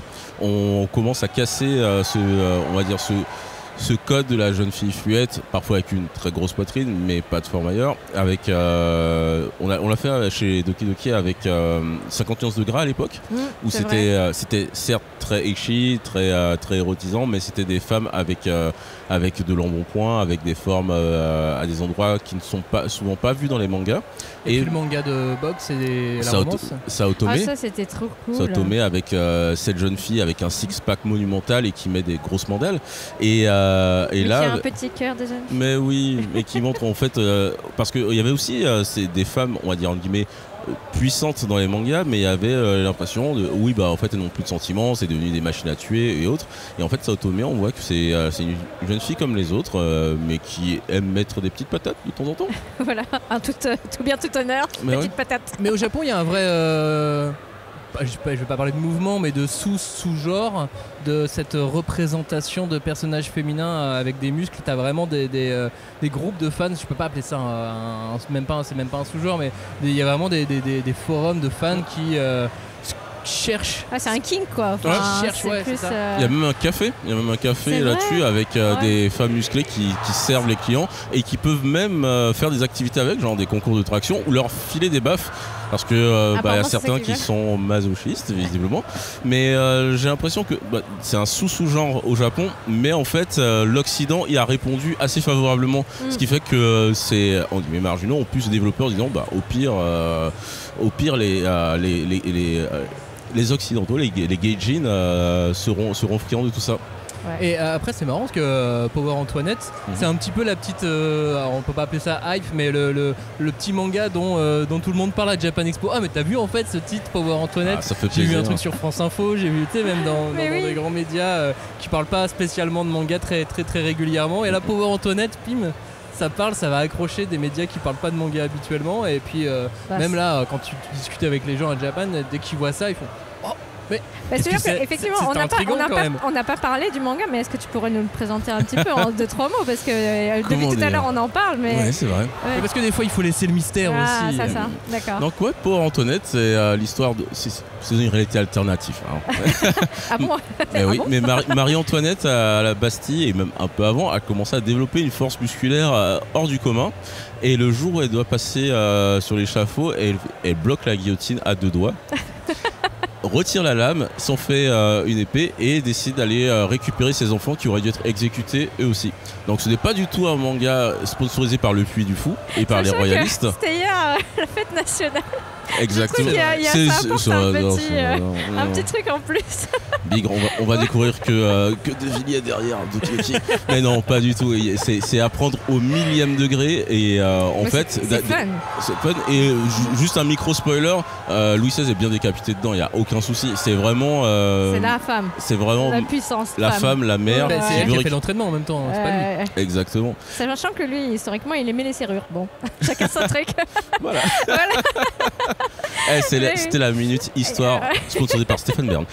Mais ouais, donc une mère puissante au dos musculeux qui va aller chercher ses enfants et qui va dérouiller des gens qui se mettent sur son chemin. Et la royauté française. Bon. Clairement. Alors maintenant, du coup, je vous propose un truc, c'est que comme on parle de musculature, d'entraînement, etc. Alors déjà, il y a un auditeur, Monsieur Delage, qui demande si Fabrice est capable de faire la chaise romaine. Qu'est-ce que la chaise romaine ?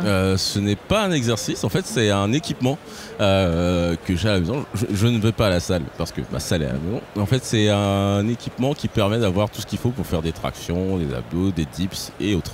Donc voilà, c'est tout au poids du corps. J'aime pas lever de la fonte. Ah, mais avec des Romains ou pas avec des je veux dire, t'es obligé de t'habiller, de mettre des sandales et tout ça je pratique en toge. Ah bah voilà, c'est pour être sûr. Attention, faut pas qu'elle se prenne dans les rouages de ta machine, là, j'ai jamais compris. Mais donc ça, c'était la question de l'auditeur. Oui, Julie, vas-y.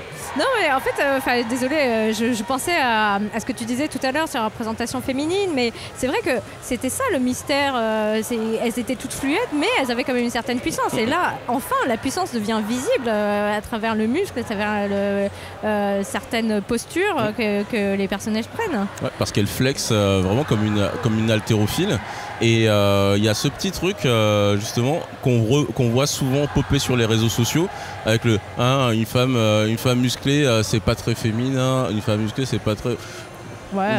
Déjà c'est pas leur corps qui se taisent et en plus toutes ces mangakas, ces artistes de comics ou même de bande dessinée franco-belge qui représentent justement ces femmes puissantes et dans toute leur féminité et dans leur beauté, j'ai envie de dire, ils leur donnent bien tort. Et Power Antoinette est là aussi pour ça, parce qu'elle reste coquette, parce qu'elle est certes ultra musclée, mais je vous invite à juste jeter un œil à la couverture et vous verrez qu'elle est très équipée. Je me permets de faire une digression parce que je sais que t'as un grand lecteur de manga aussi, Fabrice. Mais même maintenant dans un shonen comme My Hero Academia, même les personnages masculins restaient toujours à peu près avec le même design. Et là, des coups, on voit vraiment une évolution musculaire aussi tout du long, même dans sa représentation. Et je trouve ça aussi intéressant d'avoir la puissance qui se voit pas forcément qu'avec la couleur des cheveux. C'est ça. Ouais, ça c'est vrai. Même si dans Dragon Ball il y avait un truc, c'est le manga de ma vie. Et en fait il y avait un truc qui était un peu choquant, c'est que même les enfants étaient surmusclés. Un peu ouais. Gohan enfant sur Namek, il avait déjà des tablettes de chocolat, des pecs, c'était insensé. Mais il s'entraîne depuis l'âge de 3 ans, alors évidemment. C'est vrai qu'il a vécu des choses. Et puis après peut-être que génétiquement ils ont des prédispositions, c'est des Saiyans. C'est vrai qu'on en reparle avec Kola qui était venu ici pour faire une émission sur son livre sur le penser et agir comme Goku. Ouais, très bonne émission. Bon, pour finir, je vous propose un truc. Je vous propose de goûter du jerky chicken protéiné. Attends, c'est protéiné 2 fois quoi. Ouais. Bah, c'est-à-dire que c'est du poulet déjà, qui a été séché. Ouais. Et ensuite, ça a été préparé, ça a été dégraissé. Ils ont mis des épices dedans et on va goûter. Je veux votre avis là-dessus. Oh là là, vas-y. Tu vas voir, c'est bien sec. Bien sec. T'aimes les choses bien sec, comme le vin blanc, tu vas pouvoir goûter ce. Bon bah itadakimasu comme on dit. Voilà. Je suis à la tête de Fabrice. Oh, c'est pas si mauvais. En fait, c'est comme un chewing-gum mais goût viande. Ouais. En fait, c'est ça qui est perturbant psychologiquement, mais ça va en fait. Mais c'est quoi, c'est un snack pour les gens qui font des muscles? Oui, ou pour les gens qui font des régimes. Plutôt que de manger des chips, tu manges ça à la place d'un paquet de chips, ton corps te dira merci. Ok. Alors pas trop non plus parce que on sait pas d'où vient le poulet et on sait pas ce qu'ils font avec aux États-Unis. Est-ce qu'il y a des je pense qu'il y a 2-3 hormones dedans. Aïe. C'est possible, hein. T'en C'est manges une et marque paf. qui s'appelle, on va pas citer la Tu marque. te transformes en Power Antoinette. Ça vient de République Tchèque, figurez-vous, et c'est de la viande d'origine européenne, voilà. Ah bah ça va alors. De la viande d'Européens. Oh damn. D'origine européenne, enfin les poulets. Étaient européennes. Ouais. Voilà, tu vois, on part de Power Antoinette et on arrive au poulet de République Tchèque. Ouais. Ah là là, ça a bien changé la royauté. Ouais. En même temps, Marie-Antoinette. Alors là, je ne sais pas si on entend, mais il y a une ambiance de fou dans le hall 5. Ouais, normalement avec les micros vous devez pas trop entendre, mais je sais pas, parce que moi, malgré mon casque, j'entends les vagues de gens qui Il y a une chantent ambiance et de tout. fou cette année à Japan, c'est dingue, ça fait plaisir. Bon, en tout cas, merci beaucoup Fabrice. Bah, merci à vous de vous être déplacé. Merci beaucoup. Et tu as plein d'autres titres à la rentrée, un truc avec j'ai vu dans le Doki Doki Mag, Très sympa. Le gros chat géant et une sorcière. Ouais, le gros chat et la sorcière grand chose, c'est un de mes petits coups de cœur de cette année. On suit un chat qui a rencontré le camion, le Truck-kun, le camion Isekai, et qui va être invoqué dans un monde de fantasy où les chats n'existent pas. Et la petite particularité, c'est qu'il va être invoqué avec une taille quasi de dragon. Oui. Par une sorcière ostracisée parce qu'elle était trop puissante et trop vieille. Donc sexisme et agisme dans le manga, on dénonce. Merci Fabrice. Je vous en et prie. bonne fin de Japan Expo. Merci. Bon courage. À vous aussi. Salut. Et comme je vous le disais dans l'introduction de cette émission, on a également pu enregistrer quelques mots du dessinateur Suehiro Maruo, célèbre pour le style Hero-Guro. Il était en goguette, lui aussi comme nous, sur un stand qui exposait quelques-uns de ses dessins et on a pu le rencontrer entièrement en japonais. Alors Julie s'est auto-doublée et je vais faire la voix de Monsieur Maruo. Est-ce que vous vous intéressez à des jeunes mangaka actuels? Ah non, pas vraiment, je ne m'y connais pas très bien. Bon, vous êtes quand même un maître du manga, je pense que vous devez susciter leur admiration. Mais non, je n'ai pas tant d'admirateurs que ça. Je ne suis qu'un dessinateur qu'on trouve bizarre pour tout ce que je fais. Je suis célèbre, mais je n'ai rien d'un auteur exemplaire. Pour terminer, Maruo nous invite à lire toujours plus de mangas. La 5e de couvre continue à Japan Expo. C'est presque même la fin de l'émission et c'est une fin de journée qu'on vous propose de faire maintenant en accueillant à nouveau 2 auditeurs de l'émission. On est ravis de vous avoir tous les deux. Salut Marine, salut Christopher. Bonjour. Salut. Merci de participer. Merci à vous. Merci à vous. Vous nous écoutez depuis combien de temps en vrai? Ça fait 2... Non. Moi ça doit faire 3-4 ans. 3-4 ans pour toi, moi 2 ans. Ouais. C'est lui qui m'a poussé à vous écouter et... C'est trop bien. Ouais. Et vous étiez des gros lecteurs de manga ou finalement c'est à force d'écouter l'émission que vous vous dites ah bah peut-être un de plus et puis peut-être un de plus? Bah, on lisait beaucoup, mais alors depuis qu'on vous écoute, on a une pile à lire qui est énorme. Ça se multiplie. Énorme. Et vous êtes 2, vous pouvez mutualiser, tu vois. Oui, et ça, puis on lit beaucoup de titres en commun, donc ça c'est pas mal aussi. Quasiment tout, ouais. Vous faites des soirées débrief après ou En fait, quand il y en a un qui lit, on pousse l'autre à très très vite lire le titre pour pouvoir en débattre le plus rapidement possible. Est-ce qu'il y a une présélection qui se fait, tu sais? Genre, il faut que vous soyez tous les 2 d'accord pour continuer à faire monter la pile à lire. Non, moi pas j'ai trop. continué des séries que toi t'as arrêté inversement. Inversement, ouais. Genre quoi? Qu'est-ce que j'ai continué que t'as... Non, c'est plutôt dans l'autre sens. Ouais, c'est plutôt toi qui continue. Moi, j'arrête vite en fait. Quand une série ne me plaît pas, au bout de 2 titres, je pense que j'arrête. Mais on veut des noms. Ou par flemme. Des séries. Ou par flemme aussi, oui. C'est pas. En fait, quand tu vois une série qui, au Japon, on est à 45 tomes, ça me fait très peur. Souvent, je me dis, en termes de place et de budget, on va où comme ça? C'est par exemple, j'avais commencé le Pavillon des Hommes, que je trouvais très bien. Et quand je voyais qu'il y avait énormément de tomes et que c'était pas encore arrêté, la série n'était pas finie au Japon, ça m'a fait peur, j'ai arrêté. Puis là, j'ai regardé l'anime que Netflix a fait. Et c'est fini. Et je m'en veux, en fait, de ne pas avoir continué la série parce qu'elle est très bien. Et donc, je me dis que peut-être les tomes que j'ai revendus, je vais finir par les racheter. Il y a un stand pas loin, là, tu peux y aller. Ouais. Bah, ils sont arrêtés à une 20aine de tomes. Ouais. Donc ça vaut le coup. Ouais, je vais peut-être replonger. Et à quel moment vous êtes tombé dans la marmite manga? Tout jeune ou Club Dorothée. Club Dorothée. Ouais. Pareil. Ouais, Club Dorothée. Et ensuite, j'ai de la chance d'avoir des parents qui nous laissaient un peu, avec ma sœur, acheter ce qu'on voulait en termes de culture. Et c'était le début des mangas dans les grosses structures style Fnac, Virgin Megastore. Et ils nous avaient laissé nous balader. Et par curiosité, j'en avais acheté quelques-uns. Et c'est tout à fait par hasard aussi que j'ai commencé du coup à en lire. Tu te souviens du premier ou pas? Ouais, c'était Fruits Basket. Ah, très bien. Du coup, tu as eu Fruits Basket en premier, fin des années 80, début 90. De quelle année, quel âge vous avez? Moi, 35. Et moi, 33. Alors attends, je calcule. Oui, c'est ça, exactement. C'est ça. Bien tombé. Années 90 à fond. C'est le Fruits Basket, tu sais. Ouais, c'est le repère. C'est un repère, hein.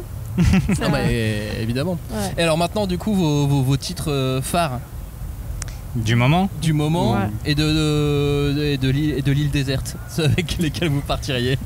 En ce moment, il y a Spy Family. Ah. Carnet de l'apothicaire aussi. Carnet de l'apothicaire, coup de cœur de fou. Surtout avec l'anime aussi qui arrive. Il y a beaucoup ça, d'attentes. Carnet de l'apothicaire, c'est vraiment le genre de truc que tu peux débriefer en couple. Ouais, à fond. Exactement. Ça, on le lit en 24 heures les deux. Et alors du coup, pour revenir à ma question précédente, vos mangas que vous emporteriez sur une île déserte Moi, les titres ultimes. Je pense que je vais rester sur du très classique. C'est Nana. Parce que je trouve que c'est un manga qui a très bien vieilli. Contrairement à d'autres que j'avais lus quand j'étais ado, où aujourd'hui je les trouve datés, avec des vraies problématiques sur certaines questions qui me dérangent sur le traitement de pas mal de sujets. Alors que je trouve que Nana, c'est vraiment c'est vraiment parfait de... C'est intemporel. Ouais, vraiment. Il y a vraiment ce côté-là. Où on suit la voie du rock ou non, ouais. Quoi. Ça un petit peu. Ça, il y en a un que j'aime beaucoup, que c'est Minuscule aussi, que je trouve très très très mignon. Et on n'en parle pas assez, c'est vrai. Je trouve que c'est un très très beau titre et qui est parfait justement pour emmener en vacances sur une île déserte. Je trouve que c'est très mignon. Et toi, Christopher? Moi, c'est FMA, je pense. Ah. Ouais. Et est-ce que tu as lu Tsugai du coup? Ah oui. J'avais commandé le collector là tout de suite. Et verdict? Précommandé, j'ai adoré. Dès le tome 1, c'est fou. Elle est trop forte. Et le twist?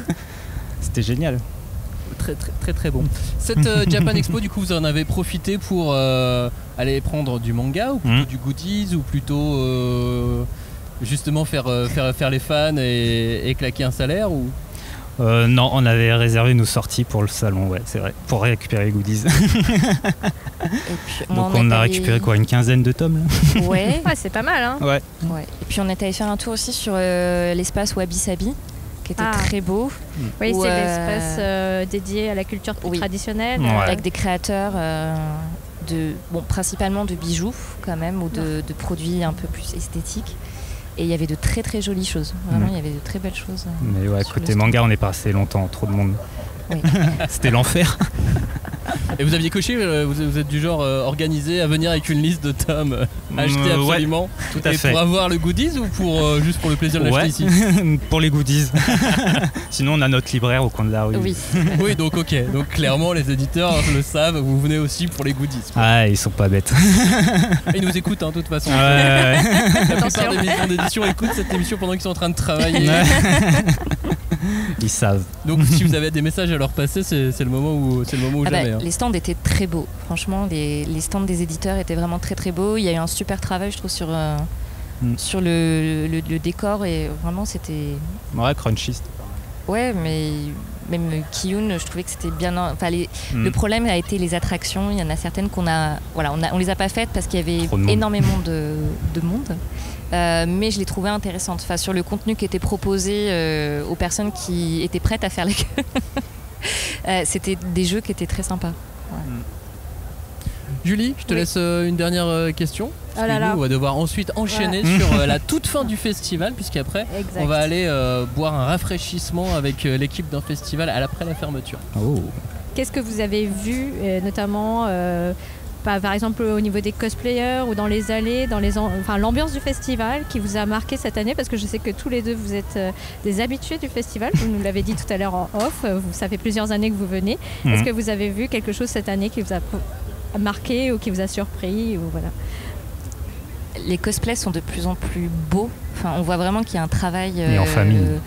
ouais, prêter au détail. Et oui, et les cosplays en famille, c'est très mignon. Les petits tout qui se baladent déguisés. Les petites Anya. Oui, Anya avec l'œil d'ailleurs, c'est très mignon ça, que les gens viennent en famille. J'ai toujours un faible pour ces groupes d'amis qui chacun représente leur série favorite. Oui. Donc tu vois Yor avec, je sais pas, quelqu'un de Slam Dunk, d'une autre série, genre de Genshin Impact, et tu dis, bah c'est beau. Oui, alors que moi j'aurais plutôt dit aussi, ce qui est marrant, c'est ceux qui sont fans de sport et qui du coup composent des équipes entières où ils doivent se battre. Non mais alors ça c'est Nagui, c'est mon personnage préféré, arrête, c'est moi qui le fais. J'imagine les débats à chaque fois au moment de choisir. Une année il y aura un terrain multisport et puis on pourra faire jouer Haikyuu à tous les cosplayers qui seront partants, tu vois. Il y a de quoi faire maintenant en plus avec Google. L'année dernière il y avait un terrain de Quidditch si vous voulez. Exactement. C'est pas très manga mais pas très manga. Ça avait l'air de marcher. Merci beaucoup d'avoir participé à cette 5e couve à Japan Expo. Et merci de nous écouter, c'est clair. Merci à vous. Merci.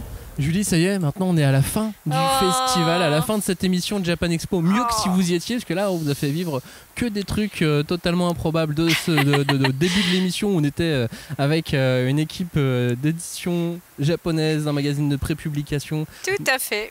En train de prendre un croissant dans Paris. Et là, hop, on termine l'émission. On est dans la réserve du stand des éditions Ki-hoon avec Rémi. Salut Rémi, c'est toi qui es en charge de tout ce stand, de toutes les animations de Ki-hoon, de tout installer tout seul. Ça va ? Tout seul, oui, je suis tout seul, évidemment. Non, alors je suis responsable événementiel des éditions Ki-hoon et Mana Books. Donc ça représente 3 stands sur le salon, le stand de vente Ki-hoon, le stand d'animation Ki-hoon World et le stand Mana Books avec vente et animation. Et il y a évidemment pas mal de gens pour m'aider. On doit être une dizaine en interne dans la société, une quinzaine, vingtaine d'externes qui sont pour la plupart des anciens qui retravaillent chaque année avec nous et une petite dizaine d'animateurs en gros. D'accord, bah ça fait du monde quand même. Ça fait du monde. Pour combien de mètres carrés tu sais comme ça de tête Allez, on va tenter 36 mètres carrés pour Mana Books, 102 mètres carrés pour le stand de vente. 138 donc. Et on doit être à 86, je crois, mètres carrés pour la partie animation. Et on n'est pas loin d'un stade de foot quand même. Exactement. On fait un 5, c'est sûr. Ça, le 5, oui, c'est bon. Ça, on le voit tout de suite visuellement. Non, on fait un bon 5. Hein. On fait un bon 5, ouais. Je pense, ouais. Ouais, ça fait du monde sur le terrain, en revanche. C'est clair. Qu'est-ce qui se passe quand Japan Expo ferme ses portes ? C'est-à-dire que les auditeurs, eux, sont à Japan Expo, ils s'en vont, les gens crient « c'est fermé, il faut partir ». Et alors qu'est-ce qui se passe maintenant à part cette émission ? Alors nous il y a notre âme qui s'en va avec eux loin, qui va prendre le RER, les taxis et qui rentre chez nous et nous on reste. Alors je dis on reste mais on reste pas non plus si longtemps que ça, mais on va essayer de remettre un peu tout propre pour le lendemain pour que la magie opère à nouveau. Donc on a des réserves annexes où on stocke nos goodies, nos mangas, donc on essaie de rapatrier tout ça, les sacs, notamment les sacs géants qui prennent beaucoup de volume. On essaye de faire un brin de ménage, on fait les bilans, on compte les caisses, enfin toutes ces choses-là. On stresse parce qu'on voit des erreurs, on corrige, on se casse la tête. Voilà. Et surtout, on remercie tout le monde. Et là, on peut l'entendre dans l'émission, parce qu'on a enregistré dans plusieurs endroits, donc dans Paris, mais aussi dehors, sur les extérieurs de Japan Expo, avec des avions qui passaient au-dessus de nous. À l'intérieur aussi, à l'intérieur, dans les allées. Avec des karaokés au loin. Et là, c'est très calme. Ouais. C'est bien, hein. Ah ouais. On entend un peu, hein, les mais c'est dans ta tête, tu entends encore les bruits de la journée. Même quand tu dors le soir, tu Et puis après, il y a le démontage qui là monopolise tout le monde jusqu'à pas d'heure. Jusqu'à pas d'heure, ça ferme à 18h30, le temps de vider tout le monde, ça doit plutôt faire du 19h, 19h15, 30. Et puis là, après ça prend un peu de temps. Il y a notre distributeur qui pour nous est Interforum, qui nous livre des palettes, des grands cartons, et là il faut tout mettre dedans proprement. Puisque, alors, contrairement à certaines idées reçues, tout ne part pas au pilon. Voilà.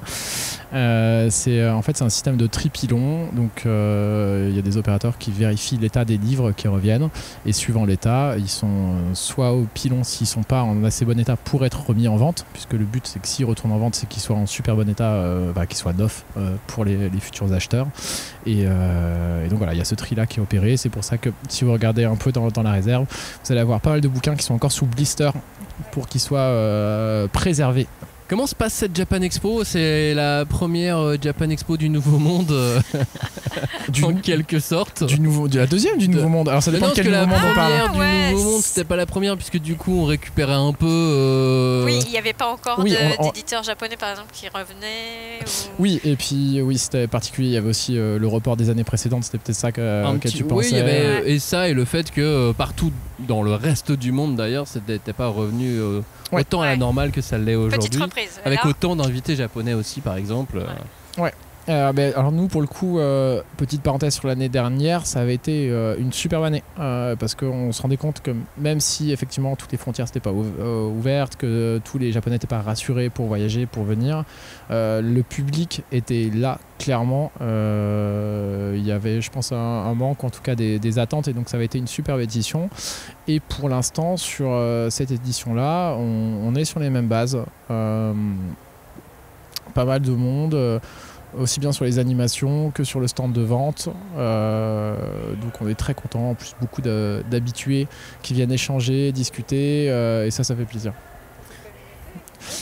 Ouais, grosse communauté, et il y a un truc auquel on tient chez Kiun, c'est qu'il y ait, comme je disais tout à l'heure, au maximum des internes qui soient présents, des gens vraiment de la boîte, parce que les salons, c'est un des rares temps d'échange qu'on peut avoir en direct avec le public, et c'est hyper important de rester, je sais pas comment dire, en phase, connecté, mais pas perdre ce lien-là, qu'on essaye aussi de maintenir via d'autres événements comme le Kiun Summer Tour. Justement, vous envoyez aussi des gens de l'équipe au Kiun Summer Tour, parce que là c'est quand même c'est international. Japan Expo, c'est un des plus grands événements d'Europe, mais du coup avec le Kiun Summer Tour, vous avez éventuellement l'occasion de faire ça à échelle bien plus petite. Alors le Kiun Summer Tour est international techniquement, puisqu'on est passé à Bruxelles l'an dernier. Sur le Kiun Summer Tour, on envoie des équipes, puisque à commencer par moi en fait, puisque les 2 premières années c'était moi qui faisais le petit tour de France en camion. Oui, t'as un van, t'as un truc. J'ai un petit van, ouais. T'avais un permis van et c'est parti. Alors j'ai pas besoin. C'était suivant les années, entre un 9 et 12 mètres cubes. On va perdre tout le monde avec des trucs techniques. Non mais tu sais, moi j'imagine ça, tu sais, comme les groupes de rock. Ah ouais, qui partent en tournée. Continue à imaginer ça comme un groupe de rock avec des couchettes et tout ça. Ouais, bien sûr. On va laisser cette image là, ouais. Non mais là maintenant, c'est vrai qu'on a sur le Summer Tour, on a délégué la tenue des animations à chaque fois à une agence qui nous fournit des animateurs sur tous les salons avec qui on bosse, et qui est super bien. Mais on essaye aussi de nous déplacer ponctuellement pour continuer à maintenir un lien avec les libraires et encore une fois avec nos lecteurs. Mais j'ai toujours eu cette image, ce souvenir qui est peut-être un peu biaisé, mais Kiun a toujours fait en sorte que les festivals soient des événements joyeux, où il y a des jeux, où il y a des animations, des expositions. Donc il y a une certaine tradition maintenant. Ouais, tout à fait. Alors moi ça fait 5 ans et demi, bientôt 6 ans que j'y suis, mais c'est quelque chose qui remonte à bien avant moi. Donc c'est pas à mettre à mon crédit, plutôt à celui d'Ahmed ou Fabien qui ont porté ces projets-là avant. Mais la philosophie qu'on a et que je partage complètement, c'est de pas concevoir l'événementiel comme quelque chose de rentable économiquement sur le moment. C'est plus des temps d'échange avec le public, comme je disais, où on essaye de tisser du lien entre nous et les lecteurs, entre nos licences et les lecteurs, qui passent un bon moment. Et donc on va dire plus à considérer comme un investissement moyen-long terme, de la communication, du marketing, on appelle ça comme on veut, mais il n'y a pas de volonté d'avoir une rentabilité financière sur les événements. Je pense que viser ça, ce serait essayer de remplacer des libraires qui sont nos premiers partenaires et qui font ça super bien toute l'année. Donc c'est pas le but. Le but, c'est qu'est-ce qu'on peut apporter nous en plus en tant qu'éditeur. Voilà, c'est ce lien-là, je pense, qui est important, et ça passe par des animations, des expos, et effectivement essayer de proposer des choses un peu originales pour qu'il y ait une vraie expérience en fait. Avec des titres toujours chouettes et l'arrivée d'Akane Banashi à la rentrée là aussi en termes d'animation, il va y avoir des trucs super sympas à faire pour essayer de faire découvrir le Rakugo et ce genre de choses en France. Ouais, tout à fait. Commencer par un Olympia. Ouais, mais ça c'est la classe. Oh là là. La classe. Et qui crée Akane Banashi en lettres d'Olympia là. Ouais. Pas mal. Petit rêve, beaucoup de boulot, mais beaucoup de stress. Mais c'est un super projet. Et Akane Banashi, là pour le coup, je parle au nom de toute l'équipe. C'est un gros coup de cœur. Série du Jump, on va pas forcément la présenter là, mais qui traite d'un art japonais traditionnel de stand-up. Comme aiment le dire certains des performeurs, les Japonais font rien comme tout le monde puisque leur stand-up se fait assis. Exact, c'est vrai. Mais oui, avec des petites scénettes qui rappellent. On fait souvent le parallèle avec des fables de La Fontaine.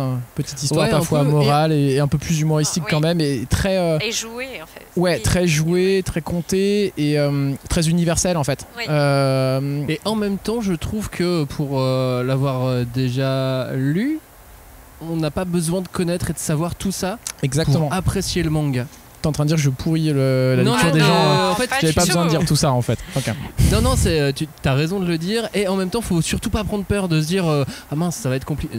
Mais encore une fois, parce que c'est universel. C'est des petites histoires généralement humoristiques avec une petite morale, mais on va retrouver des équivalents dans nos contes à nous, des espèces de pactes faustiens. Il y a des choses, il y a plein de choses différentes du théâtre de boulevard un peu parfois, et en fait ça fait mouche à chaque fois en fait. Et le manga est très bien rythmé entre tous les codes du shonen avec de la rivalité, du dépassement de soi, des tournois, des entraînements. Il y a vraiment, c'est incroyable comment ils arrivent à faire ça à chaque fois, surtout. Mais en plus, moi j'ai adoré le dessin. Enfin, je trouve qu'il est magnifique. Il y a une patte, il y a un truc. Couverture, parce style que on peut s'attendre. Enfin, le Rakugo, pour certains auditeurs, lecteurs qui connaissent déjà pas mal la culture japonaise, il y a des titres qui ont déjà exploré cet univers-là. Rakugo à la vie à la mort, exactement. Notamment. Et là, c'est vraiment une espèce de le Rakugo, c'est actuel, c'est des choses qu'on peut apprécier encore aujourd'hui au Japon et surtout quand on est jeune. Enfin, c'est ça aussi, je pense, le fil conducteur de l'histoire. Ouais, avec en plus un petit discours féministe aussi j'allais dire de fond, mais est-ce que c'est vraiment de fond, je sais pas, mais ça apporte toujours un petit parce que c'est un art qui est traditionnel, un peu comme toutes les traditions dans beaucoup de pays. C'était quand même pas mal réservé aux hommes et on suit une héroïne qui casse un peu les codes de ça et elle les brise bien. Elle les brise bien. Elle a du caractère, ça c'est clair. Donc on peut s'attendre l'année prochaine à Japan Expo à des sacs géants Akane Banashi, parce que c'est l'autre signature de Kiyun, c'est les sacs géants. Ouais, tout à fait. Alors, pas mal copié maintenant. Jamais égalé. Jamais égalé. Oui, on fait chaque année des sacs géants qui sont offerts pour l'achat de 3 tomes. Au fur et à mesure, on a couplé avec un autre type de sac qui est le tote bag aussi. Donc on propose les deux suivant si les gens ont envie de rentrer plein de choses à Japan Expo, tous leurs achats dans un sac, ou au contraire veulent avoir un petit truc un peu plus pratique. On fait coexister les deux maintenant. C'est ça, parce qu'après Japan Expo, donc là on est après dans le salon, et après il y a les transports en commun avec tous les sacs Kiyun qui prennent beaucoup de place. C'est ça. Pardon la SNCF. Merci beaucoup en tout cas Rémi d'avoir participé à cette émission Japan Expo, mieux que si vous y étiez, qui se termine maintenant, et on espère, on te souhaite un bon Kiyun Summer Tour. Ouais, merci de me rappeler les échéances qui arrivent. Attends, laisse-le terminer là. Il faut qu'il range. Hein. C'est ça, je range. Et une bonne sortie d'Akane Banashi à la rentrée. Ouais, ok, d'accord. Donc mes vacances. Non. Max te fait travailler. Puis après il y a les opérations de Noël et ensuite vous avez Paris Games Week. Allez. Ça, vous êtes à pas mal d'endroits. Ouais, on essaye d'être à pas mal d'endroits. Ouais. Ça, on m'a donné ton planning avant, c'est pour ça. Merci. Super. Merci beaucoup en tout cas d'avoir participé. Merci à vous. Merci beaucoup. Très bonne soirée. Cette 5e de couve à Japan Expo, mieux que si vous y étiez, désormais terminé. On se retrouve la semaine prochaine, on va parler du film Slam Dunk, The First Slam Dunk. Quelle claque! On verra ça la semaine prochaine. Et après l'émission Slam Dunk. On fait une pause pendant un petit mois, tout le mois d'août. On part en vacances, on a des réparations de matériel, on a des choses à faire à droite et à gauche pour préparer une super rentrée. En attendant, ça ne nous empêchera pas d'être disponible sur les réseaux sociaux. Mais voilà, on fait une dernière émission sur Slam Dunk, le film qui est absolument géant. Et ensuite vacances, et ensuite c'est la rentrée. Profitez bien d'ailleurs, hein, si vous partez en vacances pour emporter toutes les émissions avec vous. On vous remercie de nous avoir écoutés, on vous remercie d'avoir participé à cette émission de Japan Expo. On remercie tous les intervenants qui sont venus dans l'émission. Et ils étaient nombreux. Un grand merci à vous tous d'avoir participé. Nous on se dit donc à la semaine prochaine. Ciao, salut.